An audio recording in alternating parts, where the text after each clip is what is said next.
Hello friends, welcome to Srinika Tamil kitchen. இன்றைக்கி நம்ம சேனலில் ஒரு 1 பார்ட் வத்த குழம்பு சாதம் ரெசிபி தான் பார்க்க போகிறோம்.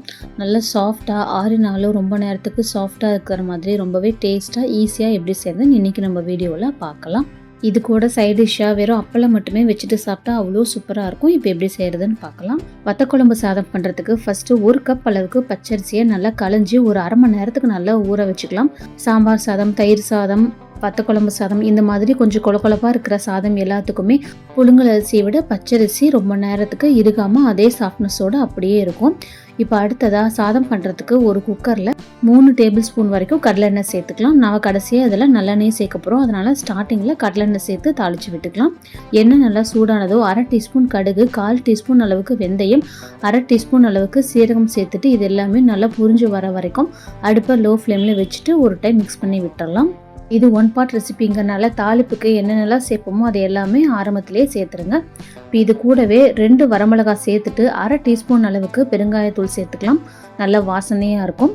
இப்போ இது கூடவே ஒரு 2 கொத்தளவுக்கு கருவேப்பிலை சேர்த்துட்டு கருவேப்பிலை நல்லா பொரிஞ்சதும் ஒரு 10 பல் அளவுக்கு பூண்டை இதில் சேர்த்துக்கலாம்.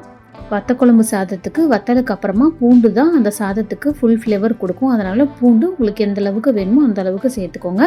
இப்போ பூண்டை லோ ஃப்ளேமில் வச்சுட்டு ஒரு டைம் நல்லா மிக்ஸ் பண்ணி விட்டதுக்கப்புறமா இதில் ஒரு 4 டேபிள் ஸ்பூன் அளவுக்கு வத்தல் சேர்த்துக்கலாம். நான் இன்றைக்கி மிளகு தக்காளி வத்தல் யூஸ் பண்ணியிருக்கேன். நீங்கள் இதில் சுண்டக்காய் வத்தல் கூட சேர்த்துக்கலாம்.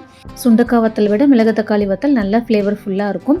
இப்போ வத்தல் சேர்த்துட்டு அடுப்பை லோ ஃப்ளேம்லேயே வச்சுட்டு ஒரு நிமிஷம் வரைக்கும் எண்ணெயிலேயே அதை நல்லா பிரட்டி விடுங்க. அதிலே வத்தல் நல்லா பொரிஞ்சு வந்துடும். வத்தல் நல்லா காஞ்சி இருக்கனால நம்ம இந்த மாதிரி எண்ணெயில் சேர்த்து வதக்கிட்டு குக்கரில் விசில் விட்டு இறக்கும்போது குழஞ்சி போகாது, அப்படியே இருக்கும். இப்போ வத்தலை ஓரளவுக்கு வதக்கி விட்டதுக்கப்புறமா இதில் ஒரு 10 சின்ன வெங்காயத்தை சேர்த்துக்கலாம். இது 1 பார்ட் ரெசிபி அப்படிங்கிறதுனால சின்ன வெங்காயத்தை கட் பண்ணி சேர்க்காம முழுசாக சேர்த்துக்கலாம்.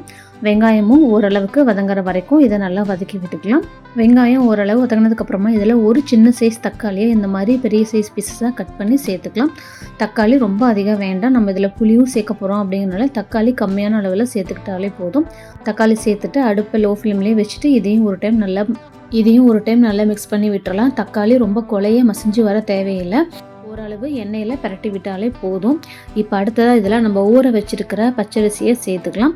தண்ணியெல்லாம் வடிச்சிட்டு அரிசியை மட்டும் சேர்த்துக்கோங்க. அரிசி சேர்த்துட்டு அரிசி இந்த வத்தலோடையே மிக்ஸ் ஆகிற அளவுக்கு ஒரு டைம் பிரட்டி விட்டுறலாம். பிரட்டி விட்டதுக்கப்புறமா இதில் மசாலா பொடி எல்லாமே சேர்த்துக்கலாம். அரை டீஸ்பூன் அளவுக்கு மஞ்சத்தூள், 1 டீஸ்பூன் அளவுக்கு தனி மிளகாத்தூள் எந்த அளவுக்கு சேர்க்குறீங்களோ அதில் 3/4 அளவுக்கு மல்லித்தூள் சேர்த்துக்கலாம். நான் இன்றைக்கி அரை டீஸ்பூன் அளவுக்கு சேர்த்துருக்கேன். 1/4 டீஸ்பூன் அளவுக்கு சீரகத்தூள், இது நல்லா வறுத்து அரைச்சி வச்சுருக்கிற வெறும் சீரகத்தூள். இது எல்லாத்தையும் சேர்த்துட்டு நல்லா ஒரு டைம் மிக்ஸ் பண்ணி விட்டுடலாம். இதுக்கு தேவையான மசாலா இவ்வளோ தான், இதுக்கு மேலே எந்த மசாலாவும் சேர்க்க போகிறதில்ல. காரம் மட்டும் உங்களோட காரத்துக்கு தகுந்த மாதிரி கூட குறைச்சி சேர்த்துக்கோங்க. மசாலா எல்லாமே நல்லா மிக்ஸ் பண்ணி விட்டதுக்கப்புறமா இதில் தண்ணி சேர்த்துக்கலாம்.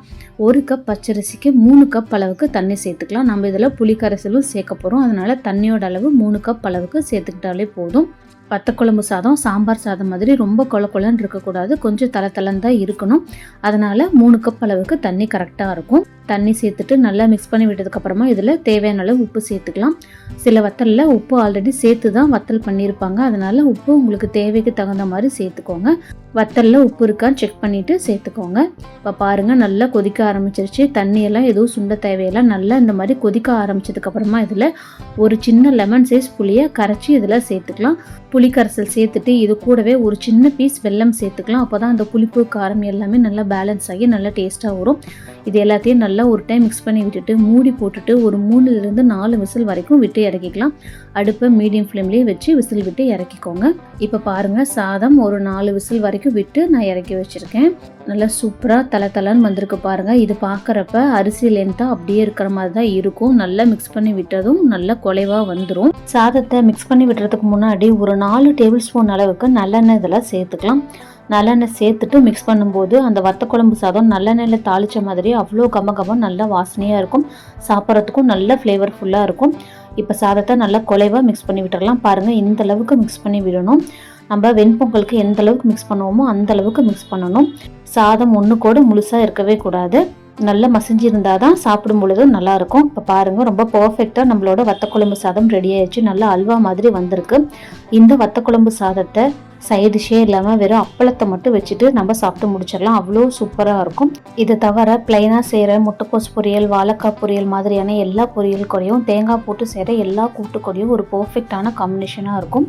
நம்ம சேனல்லே நிறைய ஒன் பாட் ரெசிபிஸ் போட்டிருக்கோம். அதோட லிங்க்கும் டிஸ்கிரிப்ஷனில் தரேன், மறக்காமல் செக் பண்ணி பாருங்கள். நம்ம சேனல் உங்களுக்கு பிடிச்சிருந்தா லைக் பண்ணுங்கள், ஷேர் பண்ணுங்கள், மறக்காமல் சப்ஸ்கிரைப் பண்ணுங்கள். தேங்க்யூ.